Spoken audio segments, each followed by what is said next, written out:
कैसे यानी ये आर्डर देखें, असल में सरफराज डोगर साहब ने इतनी बड़ी गलती की, एरर ऑफ जो फ्लोटिंग ऑन द सरफेस था, उसका दिफा ना कोई वकील कर सका, ना कोई तजज़िया निगार कर सका, इवन आज अमीरुद्दीन खान साहब भी उसका दिफा नहीं कर सके। तो मेरा ख्याल है कि अब कल ये होना है कि को वारंटो जो है, क्या हाई कोर्ट उसको देख सकती है।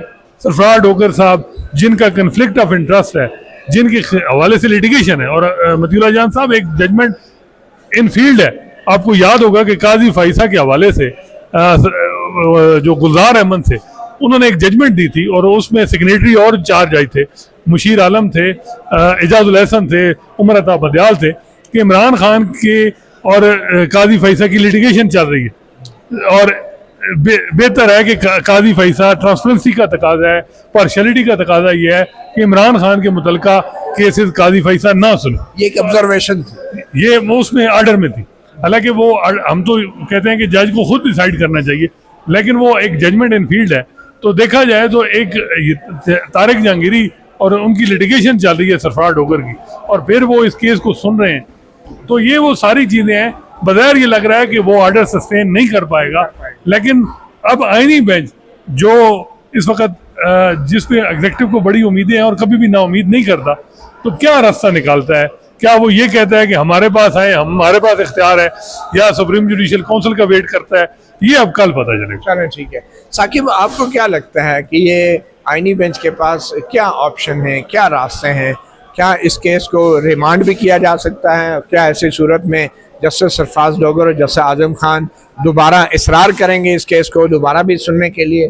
और क्या सुप्रीम कोर्ट जो है इस केस को यहाँ पे ही ख़त्म कर सकती है और कह सकती है कि ये एक गैर कानूनी प्रोसीडिंग थी और ये प्रोसीडिंग ही हाई कोर्ट में नहीं हो सकती? तो आपको क्या लग रहा है? आज की जो प्रोसीडिंग सुप्रीम कोर्ट में हुई है, उससे ये तासुर मिलता है कि जिसमें जैसे शायद बिलाल ने भी ये सवाल उठाया, मोहम्मद अली मज़हर उन्होंने भी ये बात की कि सुप्रीम कोर्ट के इस आईनी बेंच ने इस हद तक देखना है कि वो जो इंटरम ऑर्डर पास किया गया है, इंटरम ऑर्डर मीन के उसको रोका गया है काम से, क्या वो कर सकते थे या नहीं। तो बज़ाहिर मुझे ऐसे लगता है कि ये आईनी बेंच इस हद तक फॉर एग्जांपल ये कहे कि वो इंटरम ऑर्डर पास नहीं कर सकते थे जब तक कि वो ऑब्जेक्शंस केस था, पटिशनर भी उनके सामने नहीं था, फिर जज के खिलाफ को वारंटो में वो इंटरम ऑर्डर पास नहीं कर सकते, जो ऑब्जर्वेशन उन्होंने आज दी भी ड्यूरिंग प्रोसीडिंग। तो इस हद तक मेरे ख्याल में करेंगे। तो अगर फ़र्ज़ करें कि जस्टिस डोगर का और जस्टिस आज़म खान का वो ऑर्डर सेटिसाइड हो जाता है, तो फिर वो दोबारा जब 21 अक्टूबर को उन्होंने तारीख रखी हुई है, वो दोबारा केस की समाअत होगी, तो वो फिर उसी तरह एंटरटेन होगा कि वो ऑब्जेक्शन केस है, वो उस डिवीजन बेंच के सामने है और डिवीजन बेंच उसको देख रहा है कि ऑब्जेक्शन ओवर रूल कब करने हैं, कैसे करने हैं और इस केस को आगे कैसे चलाना है। मेरे ख्याल में तो उसमें कोई मतलब रिमांड बैक की वैसे भी ज़रूरत भी नहीं है, क्योंकि सेटिसाइड तो इन्होंने करना ही करना है, और वो रिमांड बैक ना करें या करें, दोनों सूरतों में वो केस वहाँ पे चलना ही चलना है। पूरा केस इस वक्त सुप्रीम कोर्ट के सामने ही नहीं है, तो मेरा नहीं ख्याल कि सुप्रीम कोर्ट पूरा केस ही उड़ा दे। चाहे जाए कि कोई कल कोई नई चीज़ें वो लेकर आ जाएं और उनको देखना जो है वो शुरू कर दें। फिर एक और चीज़ मैं निशानदेही करूं यहाँ पे, जो मैं ये समझता हूँ वो वहाँ पे एक बहुत बड़ा फ्लॉ है। हुआ ये कि 16 सितंबर को वहाँ ओपन कोर्ट में जो कुछ हुआ वो बात डिस्कस हो चुकी कि वो जी ऑर्डर में चीज़ें मुख्तलिफ थी, लेकिन एक और चीज़ मुख्तलिफ जो ऑर्डर में आई जो ओपन कोर्ट में नहीं हुई थी, वो ये आई कि ये 4 जो लाइनें हैं ना उस ऑर्डर की, पहली वो ये कह रही हैं कि इस पे ये ऑब्जेक्शन है, ये हम इसको जुडिशल साइड पे देखेंगे और इसको मुतलका रजिस्ट्रार ऑफिस नंबर लगाए और आज ही फिक्स करे। अच्छा, आज ही फिक्स करे। मेरी जो शायद जमील साहब हैं, जज हैं लाहौर हाई कोर्ट के, उन्होंने कहा जब कह दिया आज ही फिक्स करें, आज ही नंबर लगाएं, तो नंबर लगा के अगर कोई उस पर ऑर्डर होना है तो वो फिक्स होना है, कोर्ट में फिक्स होना है, कोर्ट में हेयरिंग होनी है। तो वो उन्होंने किया कि मतलब उठ के चले गए, नंबर लग गया और नंबर लगने के बाद ऑर्डर आ गया और ऑर्डर में उन्होंने जिक्र कर दिया। वो उठ के तो नहीं गए थे? नहीं, नंबर जो है वो उठ के गए, उसके बाद जो ब्रांच है उसने नंबर लगाया, ये मैंने इंफॉर्मेशन ली है वहाँ से। तो जब नंबर बाद में लगा है तो इट मीन के बाद में कोई हेयरिंग भी नहीं हुई।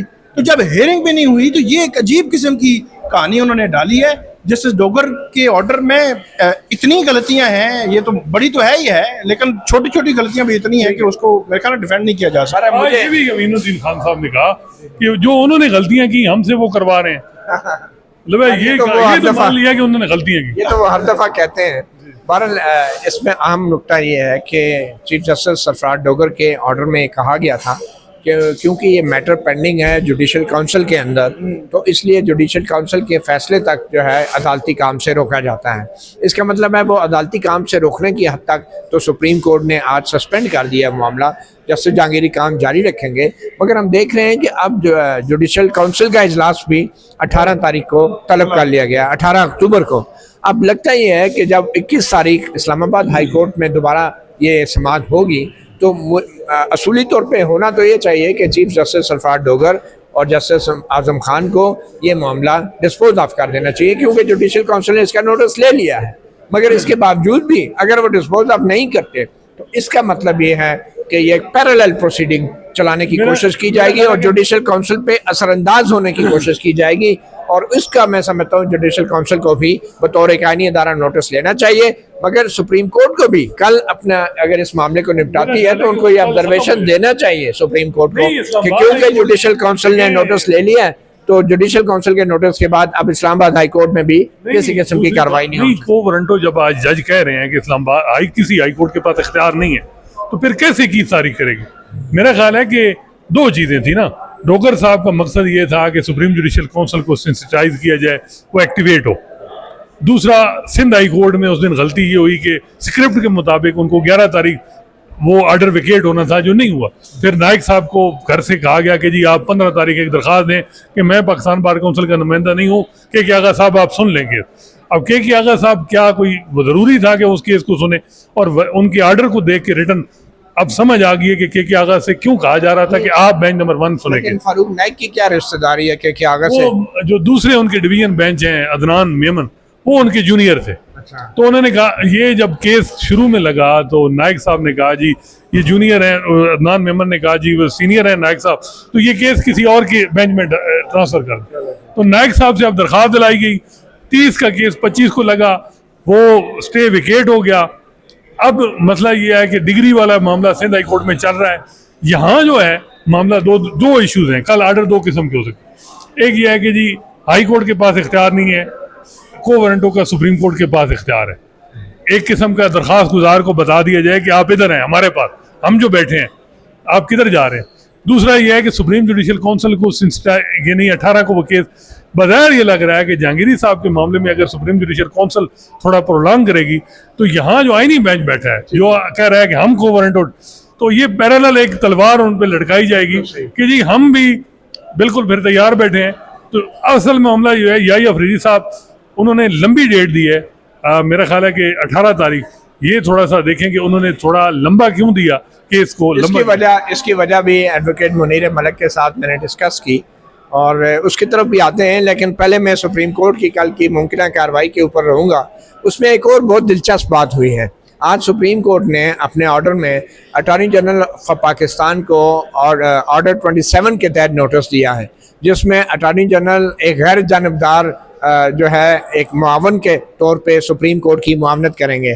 अब देखना ये है कि अटॉर्नी जनरल ऑफिस जो है इस मामले में क्या पोजीशन लेता है, कि क्या वो हुकूमत की लाइन टो करेगा जो हुक्मरान जमात की लाइन है, या मियाँ दाऊद की लाइन है, या वो फिर एक इंडिपेंडेंट अपनी राय देंगे। अटॉर्नी जनरल ऑफिस की तरफ से additional attorney general Aamir Rahman जो हैं वो पेश होंगे और आज भी उन्होंने अपना नोटिस जो है वो बल्कि खड़े होके उन्होंने कहा मुझे इंस्ट्रक्शन नहीं है नोटिस लेने की या ना लेने की, जिस पे जस्टिस जमाल खान मंदोखैल ने कहा कि ये नोटिस वेव करने के लिए इंस्ट्रक्शंस की ज़रूरत नहीं होती। तो बहरहाल अब उन्हें ऑर्डर 27 के तहत जब नोटिस हो गया है तो यकीनन ये बड़ी दिलचस्प बात होगी कि क्या एडिशनल अटॉर्नी जनरल जो हैं आमिर रहमान या फिर attorney general barrister Mansoor Usman Awan क्या हाई कोर्ट के जस्टिस तारिक महमूद जहांगीरी की जो मुअत्तली है या अदालती काम से रोकने की जो हुक्म है उसकी हिमायत करेंगे या उसकी मुखालफत करेंगे। तो ये बड़ी दिलचस्प कल सिचुएशन क्रिएट हो सकती है अटॉर्नी जनरल ऑफिस की।